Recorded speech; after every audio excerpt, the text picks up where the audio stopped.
Hello everyone, welcome on your YouTube channel Raj study point. आज मैं आपको पढ़ाऊंगी मनोविज्ञान की शाखाएं, जो टीचिंग एग्जाम के पॉइंट ऑफ व्यू से बहुत ही इंपॉर्टेंट है। अगर आप कोई भी टीचिंग एग्जाम देना चाहते हैं, चाहे वो C TET, UP TET, KVSD, triple SB, all TET exam, मतलब जितने भी टेट के एग्ज़ाम होते हैं स्टेट में, जैसे कि पंजाब टेट हो गया, छत्तीसगढ़ टेट हो गया, कोई भी ऐसा टेट एग्ज़ाम हो या फिर कोई भी टीचिंग से रिलेटेड कोर्स हो, जैसे कि BEd, DLEd, आप कुछ भी टीचिंग से रिलेटेड कर रहे हैं तो उसके पॉइंट ऑफ व्यू से वीडियो बहुत ही हेल्पफुल रहेगी।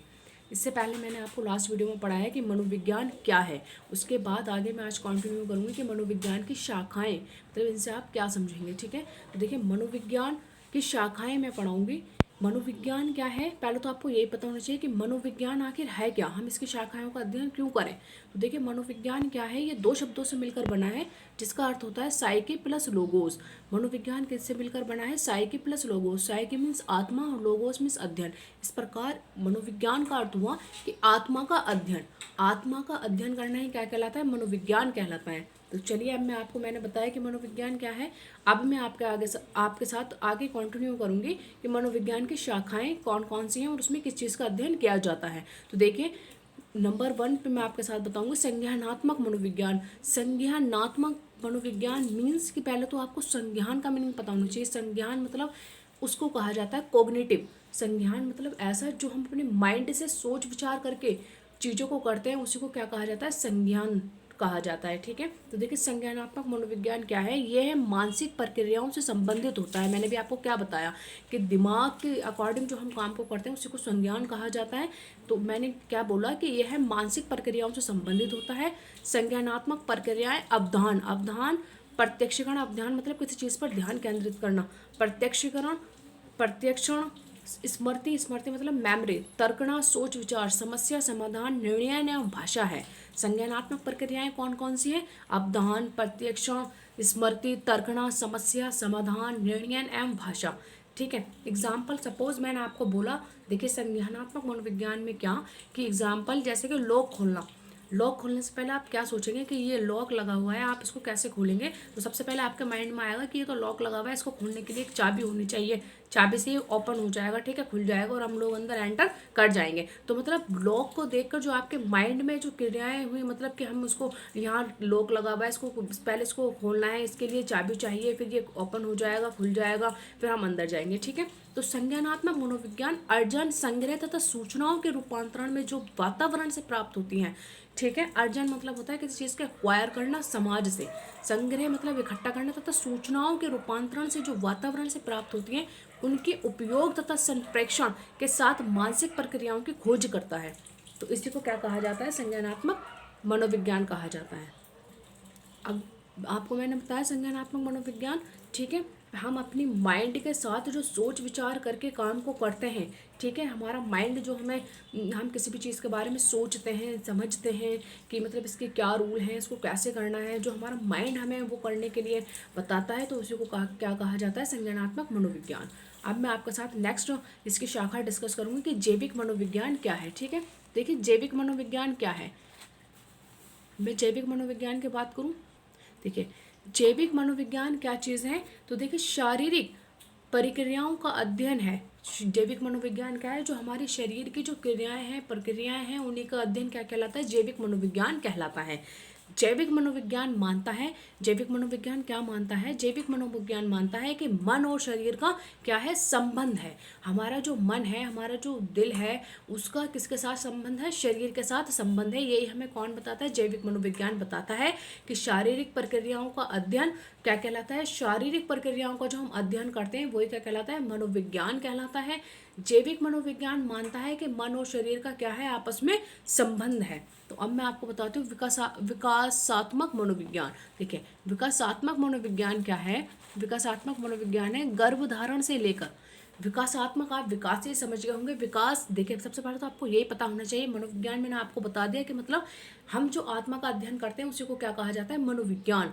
ठीक है, और विकासात्मक, विकास से आप समझ रहे होंगे डेवलप।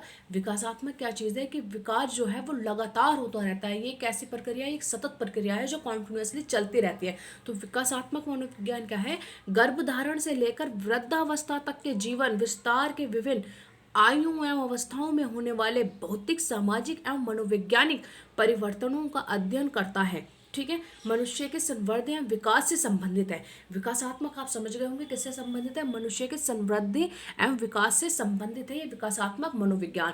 ये कब से कब तक का अध्ययन करता है, गर्भाधारण मतलब जैसे ही गर्भ में कोई चीज आई, मतलब बच्चा आया, तब से लेकर और वृद्ध अवस्था के जीवन विस्तार के विभिन्न आयु एवं अवस्थाओं में होने वाले भौतिक, सामाजिक एवं मनोवैज्ञानिक परिवर्तनों का अध्ययन करता है। बच्चा माँ के गर्भ में आया, तब से ही विकास की प्रक्रिया क्या हो जाती है, शुरू हो जाती है। जैसे ही बच्चा गर्भ में आया, वहीं से विकास की प्रक्रिया क्या हो जाती है, शुरू हो जाती है। फिर बच्चा थोड़ा गर्भ का टाइम पूरा करता है, 9 मंथ, फिर उसके बाद बच्चे की क्या हो जाता है, बच्चा जन्म लेता है, फिर उसका भी मतलब उस टाइम पीरियड का अध्ययन करना। फिर उसके बाद वैसे ही बच्चा लगातार ऐसे क्रम से बढ़ता रहता है, शैशवावस्था, बाल्यावस्था, किशोरावस्था। तो ठीक है, हर अवस्था का अध्ययन करने क्या कहलाता है, विकासात्मक मनोविज्ञान कहलाता है।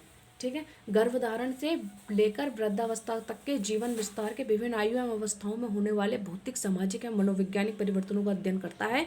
इसी को हम क्या कहते हैं, इसी को हम कहते हैं विकासात्मक मनोविज्ञान। मनुष्य के संवर्धन एवं विकास से संबंधित है क्या, विकासात्मक मनोविज्ञान। ठीक है, हर स्टेजेस का अध्ययन करना ही क्या कहलाता है, विकासात्मक मनोविज्ञान। विकास मैंने आपको बताया एक ऐसी प्रक्रिया है जो कभी भी समाप्त नहीं होती। मनुष्य हर दिन अपने समाज से, घर से, परिवार से, कहीं ना कहीं से कोई ना कोई चीज सीखता ही रहता है। उसी को हम क्या कहते हैं, विकास कहते हैं। आई होप कि आपको बहुत अच्छे से समझ में आया होगा। अब मैं आपके साथ डिस्कस करूँगी सामाजिक मनोविज्ञान क्या है। सामाजिक जैसे कि आप समाज के नाम से ही समझ रहे हैं, सामाजिक मतलब समाज।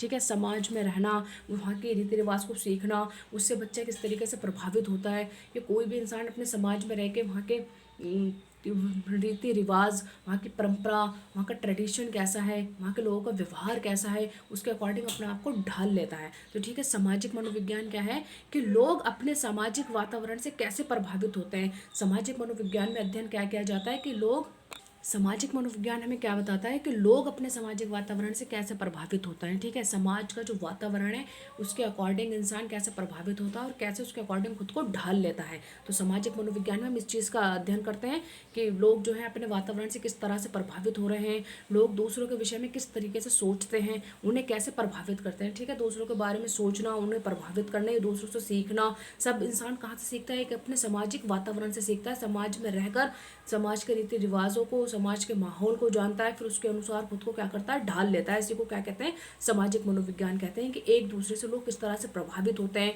लोग एक दूसरे को किस तरीके से देखते हैं, उनके बारे में कैसे सोचते हैं, किस तरीके से विचारधाराएं रखते हैं। तो इसी सब चीज़ का अध्ययन क्या कहलाता है, सामाजिक मनोविज्ञान कहलाता है। ठीक है, मैंने क्या बताया, सामाजिक मनोविज्ञान क्या है कि लोग अपने सामाजिक वातावरण में कैसे, वातावरण से कैसे प्रभावित होते हैं, लोग दूसरों के विषय में कैसे सोचते हैं, उन्हें कैसे प्रभावित करते हैं, यही क्या कहलाता है, हमारा सामाजिक मनोविज्ञान कहलाता है। ठीक है, अब मैं आपके साथ आगे डिस्कस करूंगी नेक्स्ट पॉइंट, अंत्य सांस्कृतिक एवं सांस्कृतिक मनोविज्ञान। देखिए ये क्या होता है, ये भी हमारे मनोविज्ञान की एक शाखा है कि अंत्य सांस्कृतिक एवं सांस्कृतिक मनोविज्ञान। देखिए सांस्कृतिक आप समझ गए होंगे, सांस्कृतिक मीन्स अपनी संस्कृति से जो प्रभावित होते हैं लोग। ठीक है, देखिए इसकी मान्यता यह है कि मानव व्यवहार मात्र मानव जैविक विभवों की प्रस्तुति ना होकर संस्कृति का भी उत्पादन होता है। ठीक है, जो इंसान का व्यवहार होता है वो कैसा होता है कि मतलब इंसान अपनी संस्कृति, समाज से चीज़ों को सीखता है और उसी के अकॉर्डिंग खुद को ढाल लेता है और वैसा ही वो क्या करता है, व्यवहार करता है। इसलिए व्यवहार का अध्ययन उसके सामाजिक सांस्कृतिक संदर्भों में किया जाना चाहिए। जो व्यवहार का अध्ययन है वो किस तरीके से किया जाना चाहिए कि उसके सामाजिक सांस्कृतिक संदर्भ में किया जाना चाहिए, क्योंकि संस्कृति मानव व्यवहार को विविध रूपों एवं विभिन्न सीमाओं तक प्रभावित करती है। क्या समझ में आया, अत्य सांस्कृतिक एवं सांस्कृतिक मनोविज्ञान है। इसकी मान्यता यह है कि मानव जैविक विभव की प्रस्तुति ना होकर संस्कृति का भी उत्पाद होता है। इसलिए व्यवहार का अध्ययन उसके सामाजिक सांस्कृतिक संदर्भ में किया जाना चाहिए, क्योंकि संस्कृति मानव व्यवहार को विविध रूपों एवं विभिन्न सीमाओं तक प्रभावित करती है। संस्कृति ही है मानव की जो उसको क्या करती है, प्रभावित करती है। वो अपनी संस्कृति से चीज़ों को सीखता है, समझता है और उसी के अनुसार समाज में जो क्रियाएं होती हैं उन्हीं को अपने माहौल में ढाल लेता है, उसी को अपने मतलब उन्हीं क्रियाओं के अकॉर्डिंग अपने आप को उन्हीं के अनुकूल अपने वातावरण में उन सब चीज़ों को ढाल लेता है अपने अंदर, और फिर कैसा व्यवहार करता है, उन्हीं चीज़ों को देखकर बहुत हद तक उन्हीं से प्रभावित होकर वैसा ही व्यवहार समाज में प्रारंभ कर देता है। कि इंसान अपने सामाजिक सांस्कृतिक, जैसे कि आपको पता है कि वाइगोत्स्की हमारे हैं साइकोलॉजिस्ट, उन्होंने भी क्या बताया है कि सबसे ज़्यादा इंसान के अंदर जो वो चीज़ों को सीखता है, कहाँ से सीखता है, समाज से सीखता है। वो सामाजिक व्यवहार से ज़्यादा क्या होता है, उस पर जो इफेक्ट पड़ता है, चीज़ों को सीखना समझना सब किससे, समाज समाज से, एक समाज में रहकर इंसान चीज़ों को बहुत अच्छे तरीके से सीखता है, समझता है और करता है। ठीक है, तो मैं अब आपके साथ डिस्कस करूँगी नेक्स्ट पॉइंट, शैक्षिक मनोविज्ञान क्या है। देखिए, शैक्षिक मनोविज्ञान क्या है, इस बात का अध्ययन करता है कि विभिन्न आयु वर्ग के लोग कैसे सीखते हैं। शैक्षिक मनोविज्ञान क्या करता है, ये इस बात का अध्ययन करता है कि जो जैसे कि बच्चा है वो किस तरीके से सीख सकता है, उससे बड़ा होने के बाद बच्चा बाल्यावस्था में आया तो 6 से 12 तक का टाइम पीरियड हुआ, उस टाइम पीरियड में बच्चा किस तरीके से सीखेगा। ठीक है, और उसके बाद बच्चे किशोरावस्था में आके किस तरीके से चीज़ों को सीख सकता है। जैसे कि कोई बच्चा सपोज शेषवावस्था में, शेषवावस्था मतलब जन्म से लेकर 5 या 6 वर्ष तक की जो अवस्था है उसको शेषवावस्था कहा जाता है। तो शैक्षिक मनोविज्ञान इस बात का अध्ययन करता है कि शेषवावस्था में बच्चे किस तरीके से चीज़ों को सीखेंगे। ठीक है, किस तरीके से लोग सीखते हैं, बच्चे किस तरीके से सीखते हैं, मतलब जैसे कि मूर्त एग्जाम्पल बच्चों का आगे रखना और बच्चे उस चीज़ से क्या करेंगे, उसको देखेंगे, माइंड में कैच करेंगे, समझेंगे कि इस चीज़ को ऐसा बोलते हो तो वो जल्दी सीख जाते हैं। तो शैक्षिक मनोविज्ञान का क्या करता है कि किस आयु का इंसान किस आयु में किस तरीके से चीज़ों को जल्दी सीख सकता है। इसी में क्या होता है, शैक्षिक मनोविज्ञान में इन सब चीज़ों का अध्ययन किया जाता है कि जैसे उसके बाद बच्चा बाल्यावस्था में आता है तो वो किस तरीके से चीज़ों को सीखता है।